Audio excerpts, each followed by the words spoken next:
कश्मीर के एक इदारे ने जम्मू कश्मीर के लोगों के लिए एक बहुत बड़ा काम किया है।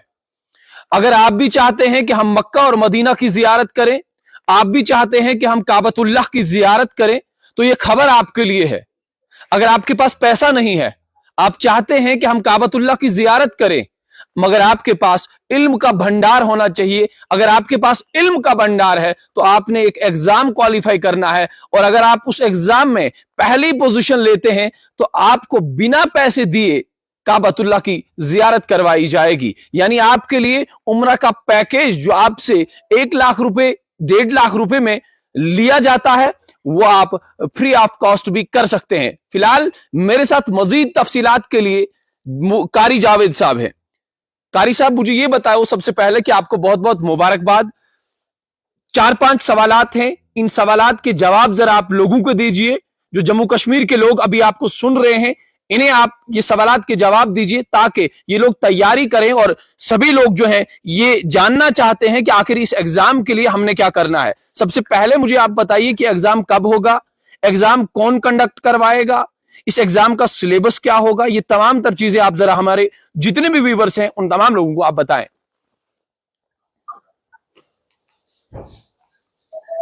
जी कारी साहब, अगर आप मुझे सुन रहे हैं, सबसे पहले मैं आपसे ये पूछना चाहूंगा कि 3 सवालात आपसे मैंने किए हैं कि कौन सी एजेंसी जो है इस एग्जाम को कंडक्ट करवाएगी, उसके बाद इदारे का नाम क्या है, एग्जाम कब होगा और इसका सिलेबस क्या होगा। ये तमाम तर तफसीलात जरा आप हमें बताएं कि जितने भी हमें लोग देख रहे हैं उन्हें ये तफसील बताएं। सबसे पहले आमिर भाई, मैं आपके चैनल का शुक्रिया अदा करता हूं कि आपने हमें अपनी बात रखने का मौका दिया। तो सबसे पहला सवाल आपका ये है कि ये कौन सा इदारा एग्जाम करा रहा है। ये एक इदारा है कश्मीर में, इदारा वहदतुल मकातिब के नाम से, जो पिछले 3 साल से ये क्विज मुकाबले करा रहा है।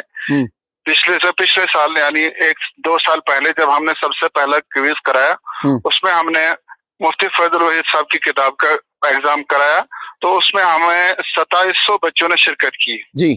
और उसके बाद सीरत मुस्तफा का एक क्विज कराया, तो उसमें हमारे पास 6300 बच्चों ने शिरकत की। तो ये जो दूसरा क्विज हुआ था उसमें भी हमने पहला इनाम उम्रा का रखा था।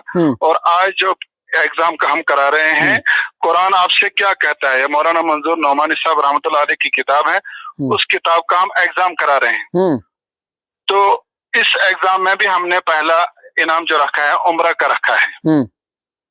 और इससे पहले जो आपने 2 एग्जाम लिए हैं अभी तक बच्चों से, उनमें से क्या जो पहली पोजीशन जिन लोगों ने ली है वो उम्रा पे गए हैं या नहीं गए हैं? पहले वाले एग्जाम में जो हमने उम्रा नहीं रखा था उसमें नकद कुछ इनाम था, तो वो उनको मिला है सबको। अलबत्ता जो दूसरा एग्जाम था उसमें हमने उम्रा रखा था, पहला टिकट उम्रा का था, तो वो उस पे एक लड़की का निकला था नाम। वो उम्रे पे जाके आप मालूम कर सकते हैं कि कश्मीर की एक लड़की थी, उसने अल-कस्वा टूर एंड ट्रैवलर के साथ उम्रा किया था। उस लड़की का नाम वगैरह पता आपको पता है? वो इस वक्त हमारे जहन में नाम नहीं है, लेकिन हमारे पास लिखा हुआ होगा नाम। पूरा रिकॉर्ड हमारे पास बराबर मौजूद है। अच्छा कारी साहब, मुझे ये बताओ कि लोगों ने अब करना क्या है, ये एग्जाम होगा कब, इसकी तारीख वगैरह आपके पास है? हाँ, इसका एग्जाम अभी से हमने फॉर्म डाले हैं, हर जगह आपके पास पोस्टर पहुंचा होगा कि हर इलाके में अलग अलग जगह में किताबें पहुंचाई हैं, फॉर्म पहुंचाए हैं, और हर जगह का नंबर भी दिया हुआ है। तो वो जिसको भी फॉर्म भरना हो, पोस्टर पे उस जगह का नंबर लिखा है और उस नंबर पे राब्ता करके अपना वो फॉर्म भर सकते हैं। ये ऑफलाइन फॉर्म भरना है या ऑनलाइन फॉर्म भरना है? नहीं, ऑफलाइन फॉर्म भरना है। ऑफलाइन। ये फॉर्म मिलेगा किसके पास? जैसे मैं डिस्ट्रिक्ट डोडा में रहता हूँ या तहसील गुंदो है मेरी, तो मुझे कहाँ से फॉर्म मिलेगा? तहसील गुंदो में आपको फॉर्म मिलेगा मौलाना साजिद साहब के पास, जो अबाबिल के साथ काम करते हैं। हाँ। उसके बाद आपको मिलेगा मलिकपुरा पुलई में, आपको मिलेगा फॉर्म मुफ्ती मुश्ताक साहब, वहाँ एक मदरसा चलाते हैं बनात का, उनके पास मिलेगा। उसके बाद चिल्ली और अतराफ में आपको मौलाना आयाज साहब के पास मिलेगा, वो मदरसा वहाँ चलता है चिल्ली में, वहाँ एक मदरसा चलता है हाफिज क़य्यूम साहब का, तो उनके पास आपको फॉर्म मिलेगा। इसी तरीके से बुनियादुल उलूम में मदरसे में आपको डोडा, किश्तवाड़, बदरवार, रामबन, बनिहाल, आप मुझे बताओ ये जो DKR रेंज है इसमें आपके फॉर्म कहाँ कहाँ मिलेंगे? डोडा, किश्तवाड़, रामबन। डोडा में भी, किश्तवाड़ में भी, बंद डोडा में, किश्तवाड़ में अख्यारुल उलूम में, और ठाठरी में जामा मस्जिद के पास मौलाना शफकत साहब हैं। बदरवा में आपको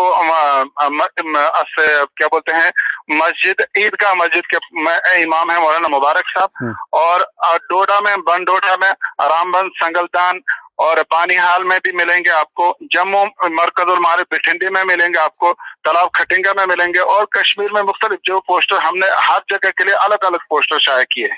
अच्छा, ये बताओ मुझे कारी साहब कि इसमें एज ग्रुप क्या रहेगा? पहला ये इंपॉर्टेंट सवाल है। और दूसरा एक इंपॉर्टेंट सवाल है, मुझे ये बताओ कि कौन लोग हैं जो इस एग्जाम में पार्टिसिपेट करेंगे? क्योंकि अगर उलमाए इकराम इसमें पार्टिसिपेट करेंगे, जाहिर सी बात है कि मुफ्ती साहिबान जो हैं, जितने भी हमारे दीन के दाई हैं, जितने भी हमारे मौलाना साहिबान हैं, वो तो बाजी मार लेंगे। और जिन्होंने दुनियावी तालीम ज्यादा हासिल की होगी, जाहिर सी बात है वो इसमें पीछे रह जाएंगे। तो ये एग्जाम जो है किस एज ग्रुप में रहेगा, और उसके बाद क्या इसमें मुफ्ती साहिबान भी पार्टिसिपेट करेंगे या नहीं?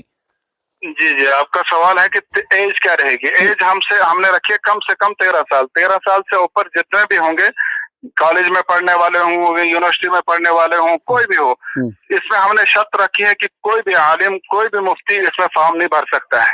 अच्छा, आम आदमी के लिए, आम आदमी इसमें हर कोई फॉर्म भर सकता है, चाहे वो यूनिवर्सिटी में पढ़ाता हो, यूनिवर्सिटी में पढ़ता हो, कॉलेज में पढ़ाता हो, पढ़ता हो, कोई भी भर सकता है, डॉक्टर हो, इंजीनियर हो। इसमें हमारा मकसद ये है कि आम लोगों तक कुरान की तालीम पहुंचाना और सीरत की तालीम पहुंचाना, मकसद हमारा यही होता है इनके इसको कराने का। अच्छा, इसका मतलब कि मुफ्ती साहिबान के पास नॉलेज होता है, इल्म होता है, कुरानी उबूर होता है, हदीस पे वो ज्यादा महारत रखते हैं।